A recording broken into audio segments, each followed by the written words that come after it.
You know those perfect suburban neighborhoods that look like they were designed by a magazine? That's Willowbrook Pines for you. White picket fences might as well be invisible, but the manicured lawns, identical mailboxes, and that HOA welcome sign at the entrance scream, everything is under control here.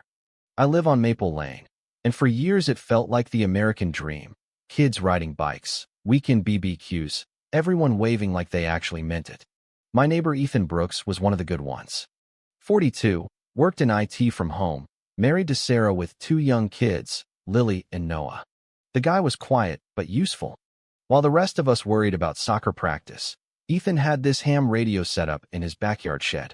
He called it his storm shack, said it was for spotting severe weather and helping with emergency communications.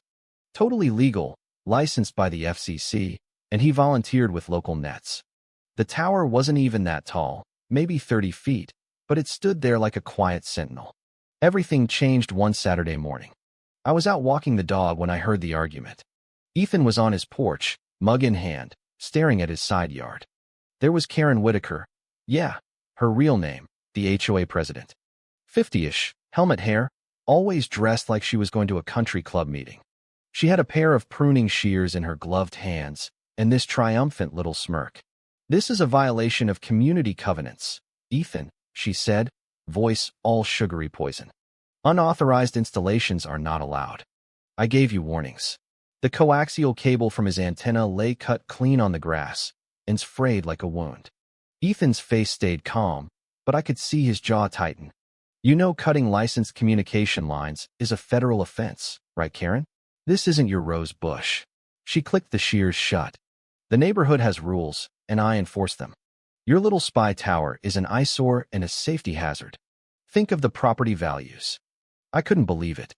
She just admitted to vandalizing his equipment. Ethan didn't yell.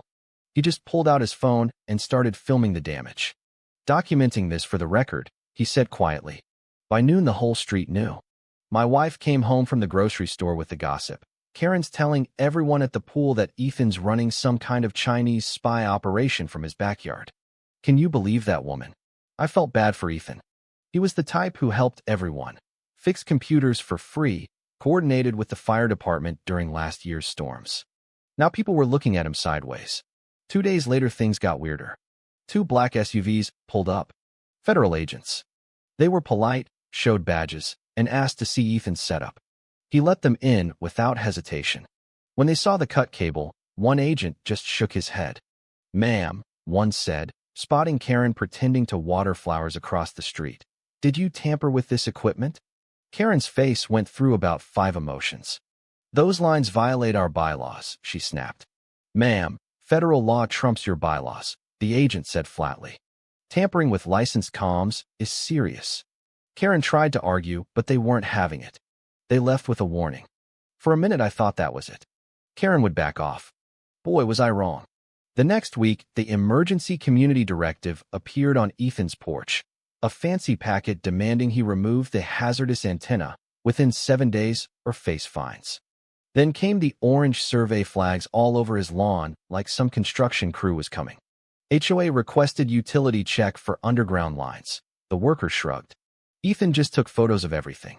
Didn't argue in the group chat when people started claiming his radio was messing with baby monitors and pacemakers. "That's not how radio works," he'd mutter to me over the fence. But arguing with her is like feeding a troll. The tension was building. Sarah looked stressed when I saw her. The kids were quieter. You could feel the neighborhood shifting. People who used to stop and chat now hurried past Ethan's house. Karen had that effect. She turned following the rules into a weapon. The complaints kept coming. A deputy showed up on a noise complaint one weekend. Ethan showed his logs, decibel levels lower than a conversation. The deputy left embarrassed, glancing toward Karen's house. "We'll mark it unfounded," he said. But Karen wasn't done. 2 nights later, Ethan started getting deliberate interference on his frequencies. Bursts of noise right when he keyed up. Jamming. Not random static, targeted. He filed another report with the FCC. That's when the white van with all the antennas showed up. The agents went straight to Karen's house this time. I watched from my window as they held up spectrum analyzers. You could see her face through the blinds, pure rage mixed with panic. They didn't arrest her yet, but the message was clear. The look she shot toward Ethan's house could melt steel. Instead of backing down, Karen went nuclear. She had a big plywood sign hammered into Ethan's front lawn overnight. Danger. Illegal radio station. Health hazard. The HOA group chat exploded with her supporters talking about radiation and protecting our children. Ethan brought it to the special HOA meeting she called. The community room was packed. Karen stood at the front with slides that looked official if you didn't know any better. Radiation plumes and signal bleed. She even had a licensed consultant next to her, some slick guy in a polo. When it was Ethan's turn at the mic, he stayed ice cold. Everything she's saying is false. My station is licensed. Federal agents have already been here. The only illegal equipment they found traces back elsewhere. He didn't play the video he had of her creeping around his yard at night with a flashlight. He didn't need to. The room started shifting uncomfortably. Karen's voice went shrill. He's doctoring evidence. This is a conspiracy against responsible homeowners. People started whispering. The consultant suddenly found the floor very interesting. You could see the cracks forming in her little empire. But that night, Ethan's breaker panel was tampered with. Power to the shack cut. Sheriff came out, took photos. By now the street was tired. Some neighbors avoided eye contact. Others whispered that maybe both sides were crazy. Ethan kept his cool. He installed more cameras, discreet ones. Started a detailed log of every incident. The boring way wins, he told me one evening over beer. Loud people like Karen burn hot, but fast. Receipts last longer. Then came the drone. Hovering over his yard, buzzing like an angry hornet. A text from an unknown number arrived with an aerial photo. Still watching. Classic intimidation. The neighborhood was holding its breath. Sarah confided in my wife that the stress was getting to them. Lily was having nightmares about the mean lady. Property values? Karen loved to preach about them, but she was tanking the vibe of the whole street. Little did we know, things were about to flip hard. The twist hit right after that HOA meeting. Ethan was in his shack late one night when the agents contacted him privately.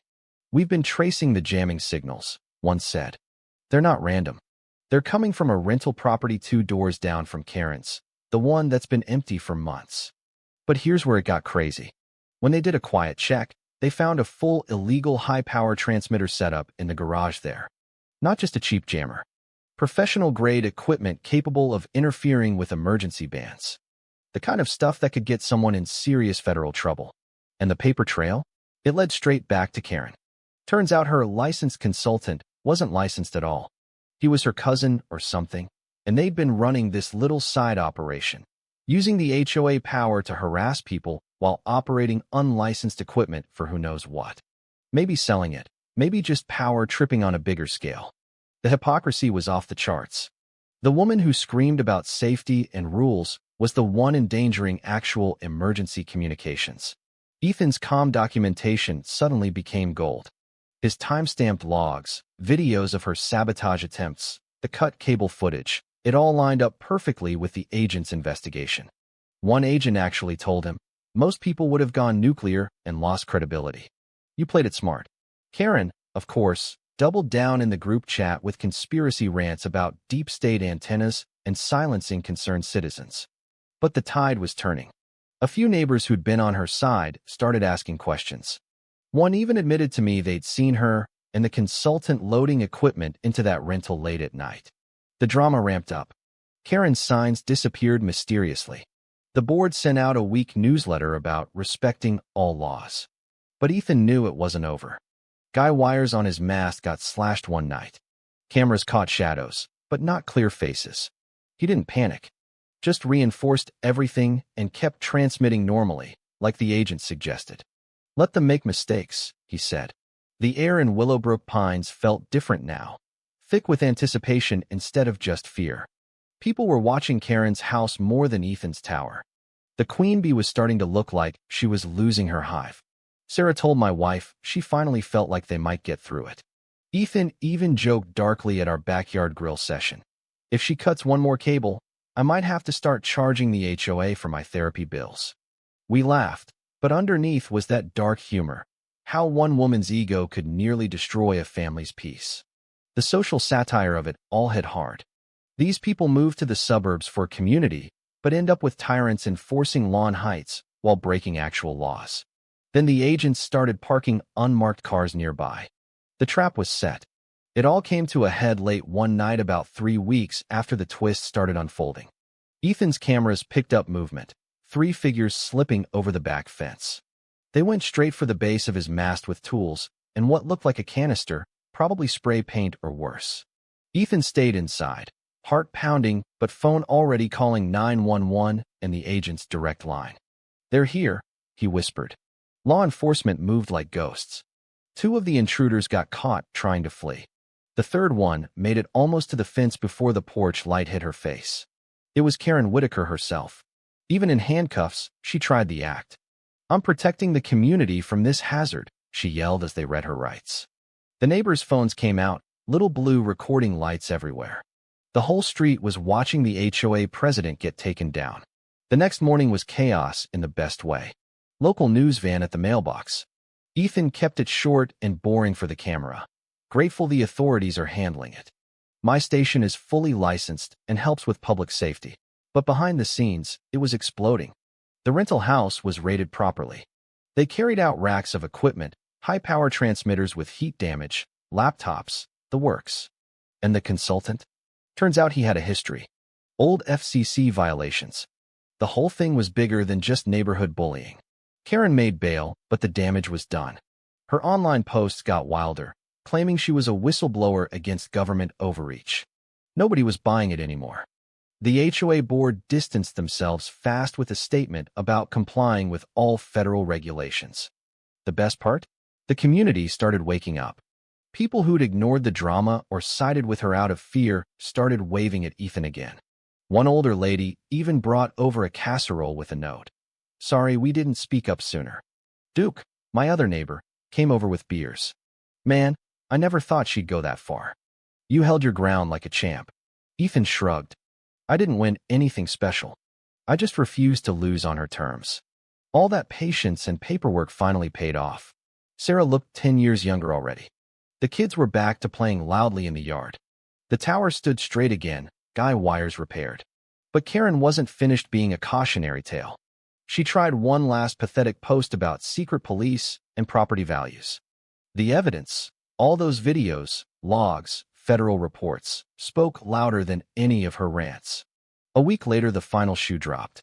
More federal vehicles showed up, but not for Ethan. They hit a storage unit linked to Karen and her group. The good stuff was in there, equipment that crossed from nuisance into full felony territory.